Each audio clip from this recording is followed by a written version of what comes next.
પ્રેમ થવો સરળ નથી, એમ કરવો પણ સરળ નથી. કેમ? કારણ કે પ્રેમ તમે કરો છો, પણ કેવી વ્યક્તિ સાથે કરો છો અને તેનું તમારા પ્રત્યે કેવું વર્તન છે, પરસ્પર તમારા માટે એકબીજા પ્રત્યે કેવી ભાવના છે, એ પણ બહુ મહત્ત્વની છે.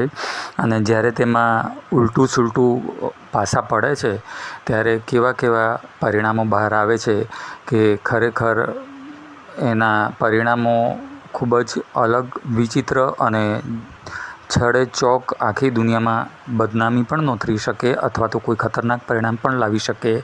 એવી જ ઘટના આ અમદાવાદની યુવતી સાથે બની હતી.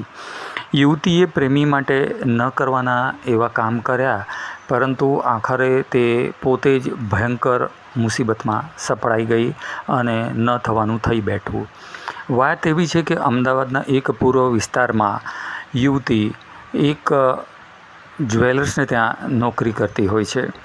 તેમાં એક સારા હોદ્દા ઉપર નોકરી કરતી થોડાક સમય પહેલાં જ લાગી હતી અને સ્વાભાવિક છે કે જ્વેલર્સને ત્યાં, મોટા જ્વેલર્સમાં નોકરી કરતા હોય એટલે ત્યાં ખૂબ બધું જોખમ હોય. સોનું, ચાંદી, હીરા ઝવેરાતના દાગીના તો હોય જ, સ્વાભાવિક છે. આમ તે રોજનીશી પ્રમાણે નોકરી કરતી હતી, પરંતુ એક દિવસ તે રજા લઈને ઘરે જાય છે.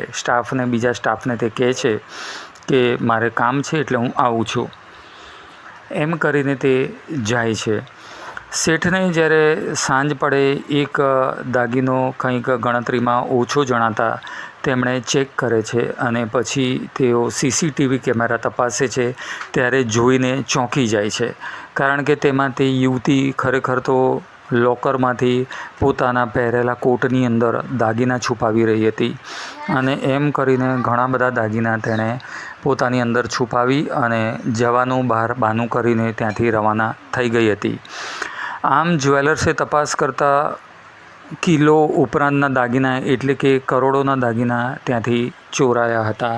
તેની જાણ થતાં જ તરત જ સફાળા જાગેલા તે જ્વેલર્સે પોલીસને જાણ કરે છે અને પોલીસ આવીને તરત જ તપાસનો દોર આગળ ધપાવે છે. બધું ચેક કરતાં જાણ થવા મુજબ લગભગ 1.25 કિલોની આસપાસના દાગીના ચોરવામાં આવ્યા હોય છે. આ બાજુ તે યુવતીની તપાસ, તેના ફોટા ચારે બાજુ જાહેર કરવામાં આવે છે અને તેને શોધવાના ચક્રો ગતિમાન થઈ જાય છે. પોલીસ ફરિયાદ દાખલ થવાથી તે મામલાની જે વિગતો છે તે જાહેર ખબર છાપા વર્તમાનપત્રોમાં પણ જાહેર થઈ જાય છે, TV માધ્યમોમાં પ્રસારિત થાય છે, સોશિયલ મીડિયામાં, અને ચારે બાજુ ચકચાર મચી જાય છે કે એક ભરોસો પોતાના માલિકનો અથવા તો જ્યાંથી રોજીરોટી મળતી હોય, નોકરી કરતા હોય ત્યાંથી તેનો તોડીને કેવી રીતે એક નોકરિયાત આવું પગલું ભરે છે. આ બાજુ પોલીસ પોતાનું કામ આરંભી દે છે. ક્રાઇમ બ્રાન્ચ પણ પોતે તપાસ કરે છે. એમ કરતાં 1-2 દિવસ, 3-4 દિવસની આસપાસ તે યુવતી છેક અચાનક જ પકડાય છે અમદાવાદના માણેક ચોકમાંથી. ત્યાંથી ખબરીઓની બાતમી મળ્યા મુજબ તે યુવતી ત્યાં દાગીના વેચવા માટે આવવાની છે તેવી ક્રાઇમ બ્રાન્ચ પોલીસને માહિતી મળતા વોચ ગોઠવવામાં આવે છે અને ત્યાં જ તે યુવતીની પધરામણી થાય છે ત્યાં દાગીના વેચવા માટે અને તેને ઝડપી પાડવામાં આવે છે અને પછી તેને કસ્ટડીમાં લઈને આગળની પૂછપરછ હાથ ધરવામાં આવે છે. ક્રાઇમ બ્રાન્ચ અને પોલીસે જે તેની પૂછપરછ હાથ ધરી તેમાંથી ખૂબ જ આંચકાજનક અને ચોંકાવનારી વિગતો બહાર આવી હતી. બન્યું એવું હતું કે તે યુવતીને એક યુવાન સાથે પ્રેમ થઈ જાય છે. હવે તે યુવાન સાથે પ્રેમ થાય છે, ખરેખર તો તે બાળકોનો પિતા એવો પરિણીત વ્યક્તિ હતો, પણ છતાંય આજના કળિયુગમાં કોણ કોની સાથે ગમે ત્યારે જોડાઈ જાય, જોઈન્ટ થઈ જાય તે કંઈ નક્કી નથી હોતું. એવું જ આ યુવતીએ કર્યું. યુવતી જાણતી હોવા છતાં તે યુવાનના પ્રેમમાં પડી જાય છે. આમ તે યુવાનને જાણ થાય છે કે તે યુવતી તો કોઈ મોટા જ્વેલર્સને ત્યાં નોકરી કરે છે. આથી પહેલાં યુવતીના જણાવ્યા મુજબ તે યુવાને તેને એવી રીતે લાલચ આપી કે તું ત્યાં મોટો હાથ મારી લે, જેથી આપણા હાથમાં કરોડો રૂપિયા આવી જાય તો આપણે ક્યાંક બીજી જગ્યાએ જતા રહીએ, બીજા શહેરમાં, અને ત્યાંથી આપણે આપણી નવા જીવનની સાથે શરૂઆત કરીએ અને મોજ મજા કરીશું ને આનંદરૂપ જીવીશું, કારણ કે આપણી પાસે ઘણા બધા રૂપિયા આવી ગયા હશે. આમ તેની વાતમાં આવેલી આ યુવતીએ પોતાની જ્યાં રોજીરોટી કમાતી હોય છે, નોકરી કરતી હોય છે, જ્યાં માલિકે ભરોસો મૂક્યો હોય છે, તે જ માલિક સાથે દગો કરીને કિલ્લો ઉપરાંતના દાગીના ચોરીને ફરાર થઈ જાય છે. પોલીસે જ્યારે તેને પૂછ્યું કે તમે આ દાગીના લઈને પછી ક્યાં ગયા હતા, તો તેઓ ત્યાંથી બાઇક ઉપર બેસીને ગાંધીનગર બાજુ ક્યાંક ફરવા નીકળ્યા. ત્યાંથી ફરી અને પછી તેઓ ત્યાંથી દિલ્હી પહોંચી ગયા, 2-4 જગ્યાએ ફરતા ફરતા, અને દિલ્હી પહોંચીને ત્યાં સારી હોટલમાં ઉતર્યા.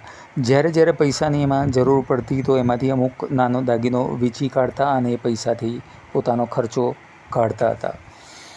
એ પછી જ્યારે તે ત્યાં હોટલમાં રોકાયા હતા દિલ્હીમાં, ત્યાં સૂઈ ગઈ હશે ત્યારે પેલા એના પ્રેમીના મનમાં પાપ જાગ્યું અને પ્રેમી તેને ઊંઘથી મૂકી અને મોટાભાગના દાગીના લઈને ત્યાંથી ફરાર થઈ જાય છે. આમ જ્યારે યુવતી જાગે છે તો ત્યારે તેને ખ્યાલ આવે છે, છેતરાયાની ખબર પડે છે કે પોતે ચોરી કરી, હવે એની જ ચોરી થઈ ગઈ.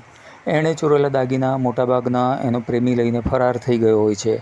આ બાજુ થોડું ઘણું બચેલું હોય છે એ લઈને તે હવે હતાશ થઈ જાય છે અને તે અમદાવાદ ભેગી પાછી ફરે છે.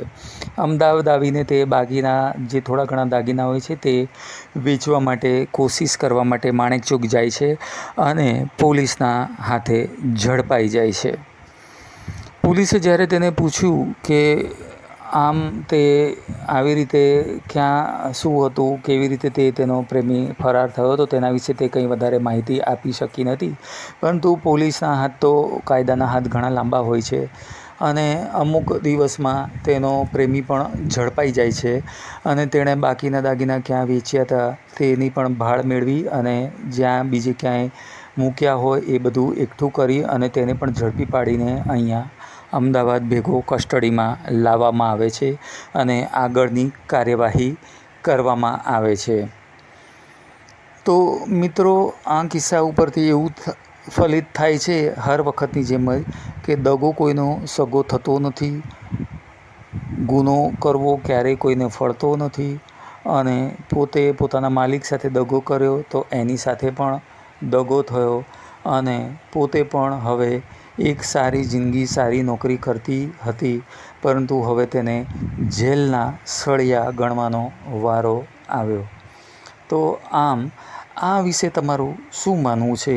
આ પ્રેમી અને આ પ્રેમિકા એવી આ યુવતીને શું સજા થવી જોઈએ?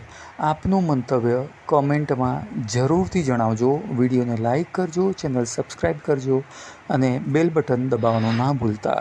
વિડીયો જોવા બદલ તમારો ખૂબ ખૂબ આભાર. ધન્યવાદ. નમસ્કાર.